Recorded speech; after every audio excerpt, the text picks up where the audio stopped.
মুআজ রাদিয়াল্লাহু আনহু অনেক কাঁদছিলেন। হাদিসটা মাজমাউজ জাওয়ায়েদের 11775 নম্বর, কোন বর্ণনায় 11785 নম্বর, সহিহুল জামে 2376 নম্বর হাদিস। আলবানী রাহিমাহুল্লাহ সহিহ বলেছেন, লাম্মা আন হাদরাতুল মাউত বাকা, একদিন মুআজ ইবনু জাবাল অনেক কাঁদছিলেন, অনেক কান্না করছিলেন। ফাকালা লাহু, কেউ তাকে জিজ্ঞেস করলো, মা ইবু কিকা, কি ব্যাপার, আপনি কাঁদেন কেন, আপনি কান্না করেন কেন, আপনার কান্নার কারণ কি, আপনার কাদার কারণ কি? তখন মুআজ ইবনু জাবাল রাদিয়াল্লাহু আনহু বলেন, আল্লাহি লা ইবকি জাযাম মিনাল মাউত ওয়ালা দুনিয়া উখাল্লিফুহা, শোনো, আমার মৃত্যু হবে এই ভয়ে আমি কাঁদছি না, আমাকে মরে যেতে হবে এই ভয়ে আমার মধ্যে নেই। আমার স্ত্রী ছেড়ে যেতে হবে, আমার সন্তান ছেড়ে যেতে হবে, আমার পরিবার ছেড়ে যেতে হবে, আমার সম্পত্তি ছেড়ে যেতে হবে, আমার বাড়ি গাড়ি ছেড়ে যেতে হবে, আমার নারী ছেড়ে যেতে হবে, এই ভয়ে আমি কাঁদছি না। আমার মৃত্যুর ভয়ে আমার কান্না নেই, আমাকে সব ছেড়ে যেতে হবে তাও আমি কাঁদছি না। তো কাঁদেন কেন? ওয়ালাকিন্নী সামিআতু রাসূলুল্লাহ সাল্লাল্লাহু আলাইহি ওয়াসাল্লাম ইয়াকুল, আমি আল্লাহর নবী সাল্লাল্লাহু আলাইহি সাল্লামকে বলতে শুনেছি, তিনি বলেছেন, ইন্নামা হুমা কবদাতান ফাকবদাতুন ফিন নার ওয়া কবদাতুন ফিল জান্নাহ। আদম সন্তানের রূহগুলো দুই মুষ্টিতে ভাগ হয়ে আছে। অপর হাদিসে এসেছে, আল্লাহ তাআলা আদমের পিঠ বুলালেন, একটা মুষ্টি নিলেন, এরপরে ছাড়লেন, বললেন এরা জান্নাতি। আরেকটা মুষ্টি নিলেন, এরপরে ছাড়লেন, এরা জাহান্নামী। তো তিনি বলছেন, আল্লাহর নবী বলেছেন, আদম সন্তানের রূহগুলো দুই মুষ্টিতে ভাগ হয়ে আছে, একটা যাবে জান্নাতে, আরেকটা যাবে জাহান্নামে।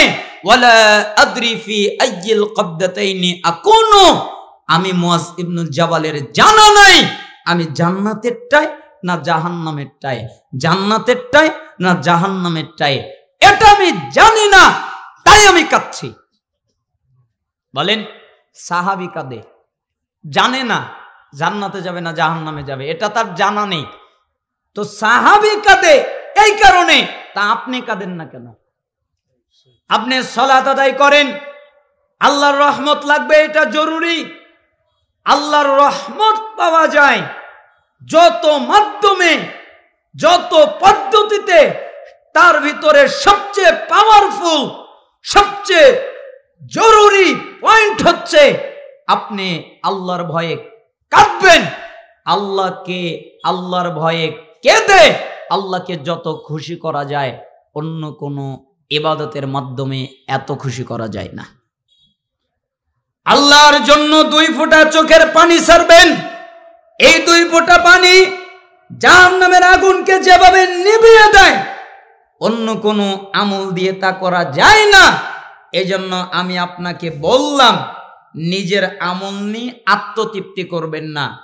আমল লাগবে, রহমত লাগবে, আর রহমত পেতে কান্না করতে হবে। আপনারা কি আমার কথা বুঝতে পারতেছেন?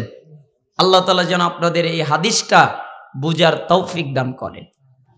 এই আলোচনা হৃদয় দিয়ে শুনতে হয়, কলিজা দিয়ে শুনতে হয়, হৃদয় দিয়ে অনুধাবন করতে হয়, তাহলে ইনশাল্লাহ সে পরিবর্তন হয়ে যাবে। এটা আমি বিশ্বাসী। এ হাদিস আমাকে পরিবর্তন করেছে, এটা আমি বিশ্বাসী। যেই মানুষ মনোযোগ দিয়ে শুনবে, পড়বে, সে পরিবর্তন হবে বাধ্য। তাহলে আর আত্মতৃপ্তি করা যাবে না, সব সময় ভয়ে থাকতে হবে, সব সময় কাঁদতে হবে। আমার কি হবে? আরেকজনের চিন্তাবাদ, ও কি করলো ওর ব্যাপার, ও কি কাজ করলো ওর ব্যাপার, ওর গীবত বাদ, চুগলখড়ি বাদ, অন্যায় বাদ, কষ্ট দেওয়া বাদ, আমার কি হবে? আমার চিন্তা আমাকে করতে হবে, তাই না? আরেকজনকে আমাকে জিজ্ঞেস করা হবে, ও কি করছে বল, একথা বলবে? কি বলবে? আমাকে জিজ্ঞেস করা হবে। আল্লাহ তাআলা যেন আমাদেরকে এই হাদিসটা আমল করার তৌফিক দান করেন।